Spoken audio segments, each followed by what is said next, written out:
Promise of the Hard To Kill program is nuanced for every individual client, but we look to deliver across 3 main deliverables. The first is physical robustness, the second is being mentally sharp, and the last is becoming a high-performing leader.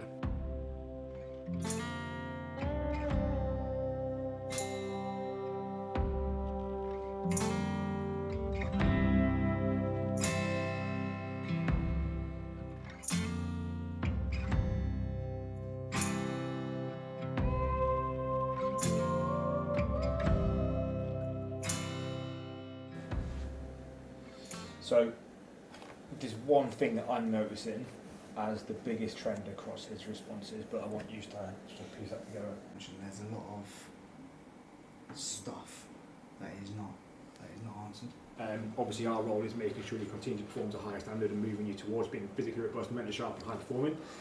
What are the 3 non-negotiables that we need to get fucking dialed in and that we're going to hold you accountable to in the next 7 days? Right, Scoff, what's the plan? Training, what's the plan? Fucking sleep, what's the plan?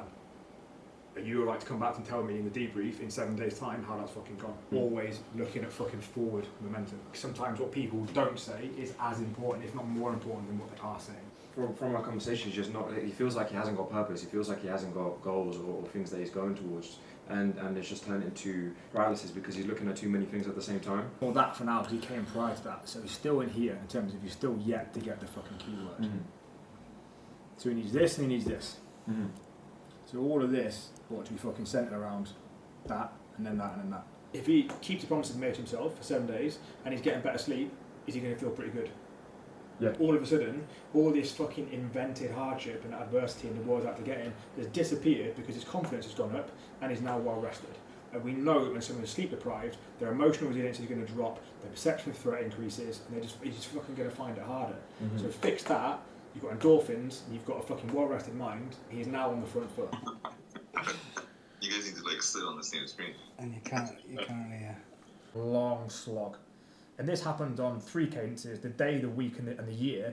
Daily, you get up and you feel like you're just working and you never get to win the day because there's no clear cut-off. You're just doing a little bit more. I'll just do this little email. I'll just do this one next thing. I'll just have that. And it just feels like a marathon slog. Then the next day you get up and you feel exhausted and you can't be fucking bothered. As a week, again, like a week is just so front heavy that by the time you get to Wednesday, Thursday, you're burnt out and you're just kind of zombified. You're there and you're on autopilot, but your productivity is probably fucking 20% of what it actually was on the Monday. And on a yearly cadence, again, most of what you guys want to achieve, both here on the call and in the Hard To Kill community, what it is you aspire to achieve is going to be a longer term pursuit. As you know, we don't do quick fixes. This isn't like, 8 weeks get rid quick. We're looking at like the true pursuit of mastery. And if you truly want to be, the most high performing, physically robust and mentally sharp version of yourself, it takes a little bit of time because there's going to be undulations and peaks and troughs. But if you aren't capable of breaking that down, segmenting it, knowing when to sprint and when to rest, it just feels fucking exhausting. It feels defeating. It feels demoralizing. So knowing when to sprint and when to recover is really, really important. Number 2 is building a rest ethic. It's around about this time of year, again, when we're mapping out the territory, we're looking at what's the highest risk, is when you're going through the trenches and when you're doing the hard work, there's a lot of people at this time of year, especially around summer periods, who are looking for quick fixes. We're seeing more people than ever like selling 8-week detoxes, like fucking get ripped in 6 weeks, all these kind of things. Show of hands who's done these kind of things before in the past, right? Absolutely no shame, judgment or guilt whatsoever. I fucking did once upon a time. Like these get rip quick schemes, these like 4-week programs, 8-week programs, all that sort of stuff.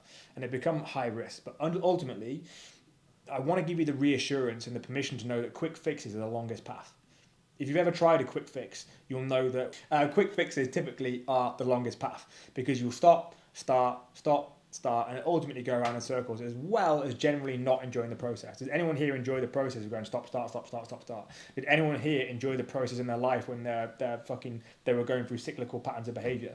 Typically not. Ultimately, that's why we had a problem that gave us enough pain that we eventually got the motivation energy to then look at creating a process and moving towards our aspirational version of ourselves. So we had frustrations, fears, and now we're moving towards wants and aspirations. Okay. Have a good one. Cheers, team.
one.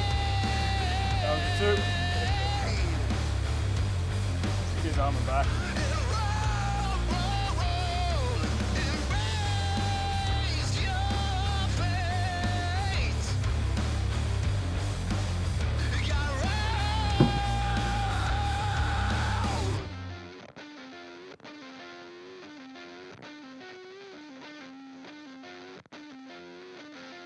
So that's us just finished a fantastic upper body strength session here at Manchester Institute of Health and Performance, and now we're heading into an incredible element of their facility, which is the hydrotherapy pools. Now these are actually available and accessible to anybody. You can literally book them, you can ring up and contact them, whatever you want. But from our perspective, and my unique perspective, obviously I want to facilitate and expedite physiological recovery off the back of marathon SARBs. And from our perspective, after that strength session, we now also want to speed up recovery, we want to reduce inflammation, all that sort of good stuff. Because some of the lads here in the team are training up to 13 sessions a week preparing for an Ironman. So getting in hydrotherapy is a fantastic way for us to expedite that recovery and fucking chill out a bit as well.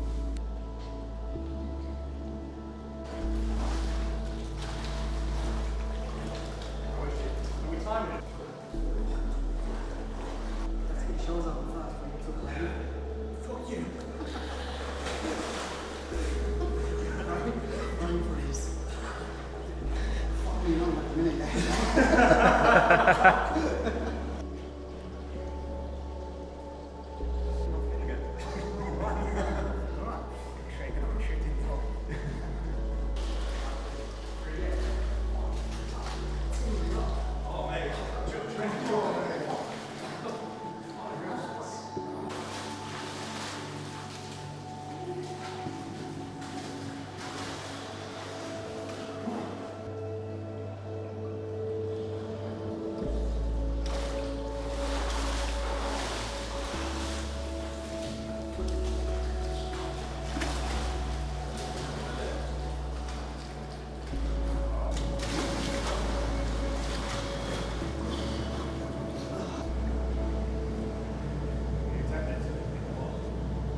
So through the study of working with hundreds and hundreds of success-minded people, aspirational individuals, and really ambitious, driven, motivated men and women, what we've been able to refine are the three biggest threats to success-minded individuals. So to begin with, you start off with a problem, okay? When you've got a problem, you're pissed off. And as a result, if you're pissed off, frustrated, down, whatever it may be, you have the energy that's going to create the motivation. Now, whenever you're in that space, you've normally reached out to a coach, an organization, downloaded a template, you've done something, you've taken evasive action.